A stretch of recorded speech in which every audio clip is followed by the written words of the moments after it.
Que la paix soit sur vous les Gaulois et les Gauloises. Comme ces derniers temps j'ai eu pas mal de nouveaux abonnés, je me dis que ça peut être sympa de vous expliquer un peu qui je suis pour ceux qui me connaissent pas ou qui me connaissent récemment, puisque finalement je le fais pas souvent d'expliquer qui je suis. Donc, moi je suis en fait principalement un écrivain. Donc j'ai écrit 45 livres. Et ils sont pas tous en vente, mais vous pouvez trouver la plupart en vente sur Amazon. Certains édités par des éditeurs, d'autres auto-édités. J'ai consacré vraiment une très très grande partie de ma vie à l'écriture. Donc à l'écriture au sens où je passe beaucoup de temps à écrire, mais aussi beaucoup de temps à améliorer ce que j'écris, à fignoler, etc. Et énormément de temps, tout autant ou plus, à la recherche. Donc la recherche d'informations sur des sujets divers et variés. Souvent, je suis guidée dans mes recherches et dirigée dans mes recherches par le fait que je suis en train d'écrire un livre. Donc je fais des recherches pour ce livre. Mon premier grand livre s'appelle Mental Pax. C'est un livre contre la dépression. Il fait 900 pages à peu près. Et j'ai fait énormément de recherches pour ce livre qui m'ont conduit à découvrir beaucoup de secrets. Alors, je donne quelques exemples. Le fait que les dents dévitalisées sont une cause grave de nombreuses maladies. Ça, c'est un exemple. Et de fausses couches pour les femmes. Le fait que Sigmund Freud, a commis plusieurs meurtres. Donc, c'est en faisant des recherches pour l'écriture de Mental Pax que j'ai trébuché sur cette information. Ce qui m'a conduit, du coup, à faire traduire et publier en français, en espagnol et en allemand le livre écrit par un Américain qui explique ça et qui le prouve vraiment d'une façon hyper convaincante. Moi, ce livre m'a totalement convaincu. Donc Freud était un tueur en série, il a tué minimum 6 personnes. Et il a commencé très jeune en plus. Son premier meurtre était quand même le meurtre de quelqu'un de sa famille. Il a tué son demi-frère, John. Donc j'ai comme ça... Alors du coup, étant tombé sur cette information sur Freud, je me suis vraiment intéressée à ce livre-là, je l'ai lu, relu, j'ai amélioré la traduction, donc je l'ai fait traduire comme je vous disais, je l'ai publié, je suis devenue un peu amie avec son auteur, donc, qui est actuellement un vieux monsieur, qui est très très intelligent, vraiment c'est quelqu'un de très brillant. Et par la suite, donc après avoir fini d'écrire Mental Pax, j'ai finalement décidé d'élargir un peu mes champs de recherche, de ne pas rester cantonnée dans la psychologie de l'homme personnel, et d'aller voir ailleurs. Donc là, j'ai commencé à m'intéresser après donc à des sujets scientifiques. Et c'est comme ça, en cherchant dans le côté scientifique, que j'ai découvert, ça a pris du temps, ça a pris 1 an, j'ai découvert de recherche que la Terre est plate. J'ai pas fait de livre sur le sujet pour l'instant, j'ai fait un petit livre qui parle de certains mensonges pseudo-scientifiques, comme la vitesse constante de la lumière par exemple, ou l'idée que la lumière se déplace dans le vide. Donc je me suis intéressée pas mal à la science pendant une période qui a quand même duré au moins 1 an. Et suite à donc ces recherches sur la forme de la Terre et la découverte que la Terre est plate, je suis pas la première à le découvrir bien sûr, c'est énormément de gens l'ont démontré et l'ont redémontré de multiples façons que la Terre est plate. Mais j'ai découvert moi une vérité et un secret supplémentaire qui est l'inexistence du détroit de Bering. Alors ça peut paraître extrêmement bizarre, mais voilà, c'est un lieu qui n'existe pas. C'est-à-dire que si vous regardez le globe terrestre, il a sa face habituelle, on va dire, qui correspond à la plupart des cartes du monde, où on voit la France plus ou moins au milieu, enfin en tout cas on voit l'Europe voilà, plus ou moins au centre. Et puis il y a une autre carte qu'on ne voit jamais, c'est la carte qui correspondrait à l'autre côté du globe avec le détroit de Bering au milieu. Bon, cette carte existe bien sûr, mais c'est une carte qui n'est pas du tout fréquente. Vous n'allez pas trouver chez quelqu'un la carte du détroit de Bering. Pourtant, c'est tout aussi une carte du monde, théoriquement, tout aussi vraie que l'autre. Et pourquoi on n'attire pas notre attention comme ça sur cette zone du monde qui est censée être une espèce de trou perdu, alors que c'est censé aussi être le point de jonction entre 2 grands continents, l'Amérique et la Russie? Eh bien parce que cette zone n'existe pas. Donc le détroit n'existe pas, c'est-à-dire qu'en fait, la Russie et l'Amérique sont extrêmement éloignés l'un de l'autre, ce dont j'ai parlé dans moult vidéos, dont certaines que j'ai supprimées, et ça c'est un tort que j'ai eu. Bon, j'ai supprimé beaucoup de vidéos à une époque pour des raisons que j'expliquerai pas ici. Et voilà, donc ça c'était une grosse information que j'ai trouvée aussi. Ensuite, il y a eu encore une espèce d'enchaînement de circonstances qui m'ont conduit à m'intéresser à Tariq Ramadan, qui à l'époque n'avait eu aucun procès aux fesses. Hein. C'était à l'époque où il était encore au pinacle, au sommet de la gloire. Donc il y a eu des circonstances qui m'ont poussé à faire un livre sur lui. Donc je me suis dit, bon, je vais faire un petit livre sur ses idées fausses. Je pensais faire juste un petit livre court sur 7 idées fausses de Tariq Ramadan. Et en fait, il y a eu, voilà, je me suis retrouvée à faire un livre beaucoup plus gros. Tariq Ramadan le jour, Tariq Ramadan la nuit, avec comme titre principal le double discours. Où, en fin de compte, eh bien, je faisais un peu la même chose qui avait été faite pour Freud, c'est-à-dire que je démontrais, à mon avis, j'ai réussi à démontrer, que lui aussi, c'est un assassin. Bon, il a participé, enfin, il a violé des filles, etc. Hein, ça, je l'ai dit aussi dans le livre, j'ai mis des témoignages, d'ailleurs, de victimes. Mais c'est pas juste quelqu'un qui a couché à droite à gauche, il a aussi tué. Il a tué une femme et son bébé dans une messe noire, donc il a participé à une messe noire, mais en réalité, bon, beaucoup plus. Hein. Mais il fait lui-même allusion à cette messe noire. Et c'est pour ça que je le sais. C'est parce que lui-même, en fait, en parle indirectement. Donc c'est ça que j'ai démontré dans mon livre, entre autres choses, c'est que, bon, Tariq Ramadan n'est pas musulman, même s'il passe pour l'être. C'est un sataniste, il croit que le diable a le pouvoir. Et il a été certainement très marqué par une de ses premières messes noires, je suppose.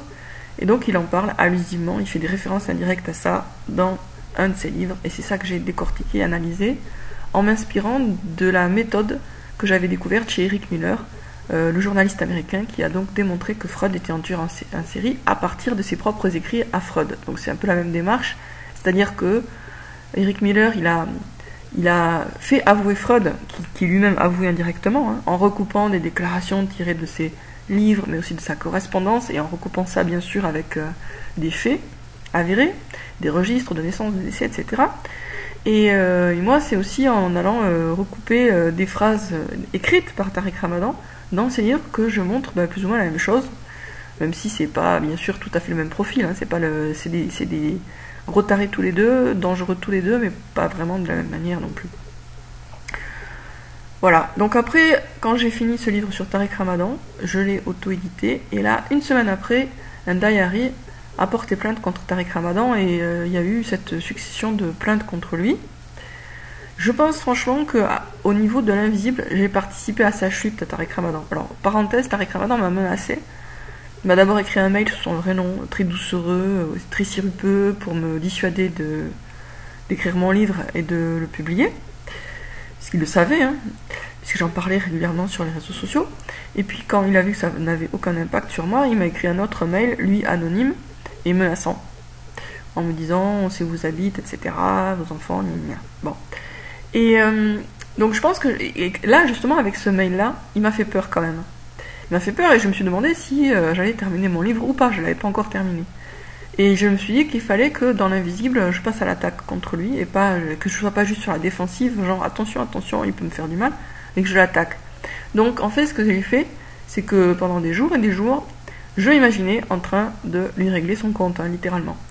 Et dans mon sommeil aussi, j'avais des rêves où il apparaissait, il cherchait à me séduire ou à me tuer, enfin il y avait les deux, à me calmer entre guillemets quoi, et où à me tuer. Et en fait, au bout du compte, je me suis tellement imaginé en train de le tuer, hein, soyons franches, que j'ai plus eu peur de lui et de ses menaces. Et puis donc, mon livre est paru auto-édité. Il n'a pas fait un énorme raffut, hein, puisque l'auto-édition, ça fait jamais un énorme raffut. Mais juste après, un diary a porté plainte, et puis après d'autres femmes. Donc ça, c'était mon dernier gros livre. Alors entre-temps, j'ai fait d'autres livres sur d'autres sujets, j'en ai fait plein, comme je disais, 45 ans.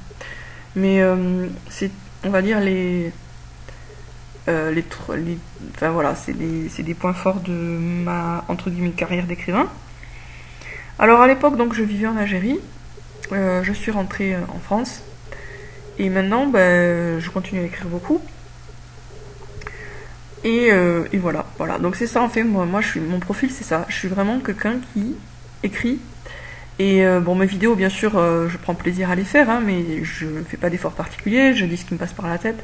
Alors que dans mes livres, je pèse mes mots, je peaufine, je vérifie, etc. Donc c'est beaucoup plus, bien sûr, c'est beaucoup plus valable, quoi, ce que j'écris.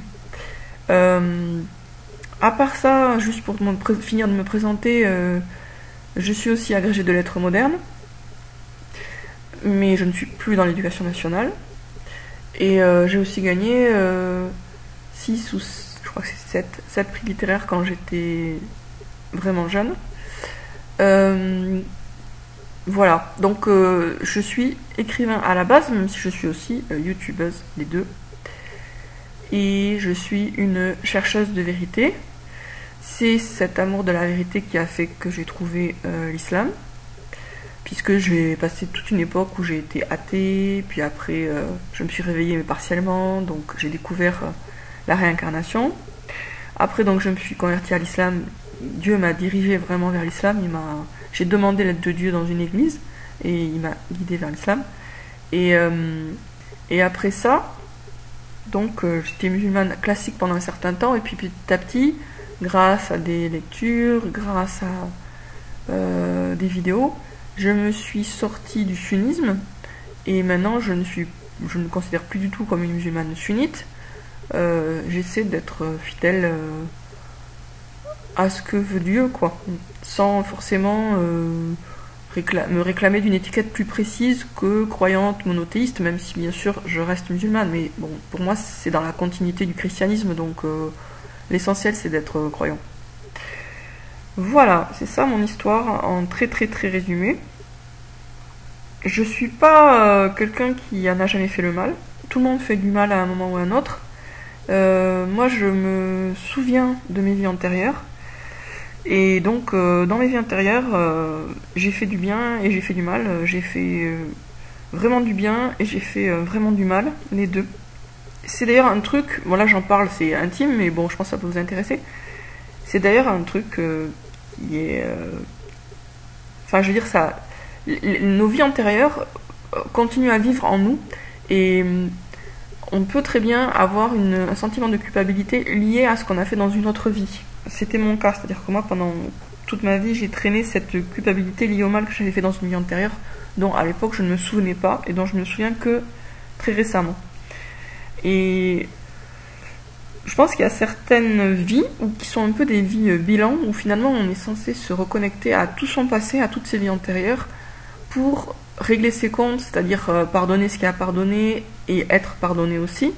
Et moi je me sens dans une vie comme ça, c'est-à-dire que comme dans cette vie, je me souviens vraiment de petit à petit tous mes revenus, quoi, c'est-à-dire, enfin pas dans tous les détails bien sûr, mais je sais qui j'ai été dans mes autres vies, et du coup ben, c'est comme si cette vie-là, c'était vraiment la vie du bilan où j'étais censée tirer la leçon de tout ce que j'ai vécu avant.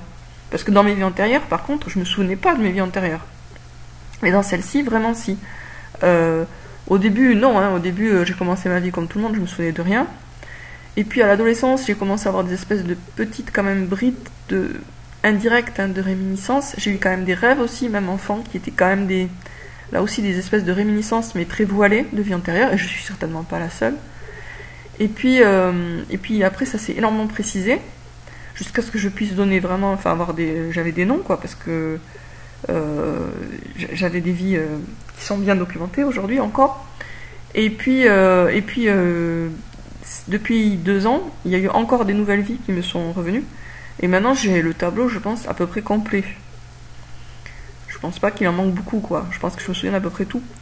Et en tout cas, je sais qui j'ai été. Et ça a fait un peu la difficulté de ma vie actuelle, c'est que c'est difficile, parce qu'en fait, c'est comme si je devais gérer plusieurs vies dans une seule, quoi. C'est pas juste ma vie de Lucia Canovi, c'est vraiment ma vie, c'est toutes mes vies.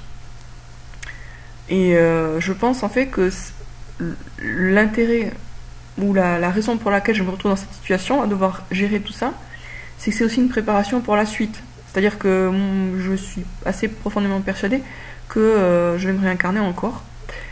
Alors la plupart des gens qui croient à la réincarnation pensent qu'ils vont se réincarner, mais enfin c'est pas, il faut pas croire que c'est automatique non plus, puisque la réincarnation ça a un début et une fin. En tout cas, moi qui sais que le jour du jugement est une réalité, qu'on va finir en paradis ou en enfer, je crois pas du tout à un cycle de réincarnation infini. Donc cette vie pourrait être ma dernière. Je pense pas qu'elle le soit. En fait, je pense que c'est une préparation, c'est un bilan de toutes mes vies passées, mais c'est aussi une préparation à la suivante qui devrait pas trop tarder, à mon avis. Voilà, donc sur ce, je vous dis à très bientôt les amis, c'était la séance confession intime. Si ça vous intéresse pas, ben, tant pis pour vous. Et si ça vous intéresse, ben, tant mieux pour moi. Et à très bientôt les Gaulois et les Gauloises pour une prochaine vidéo.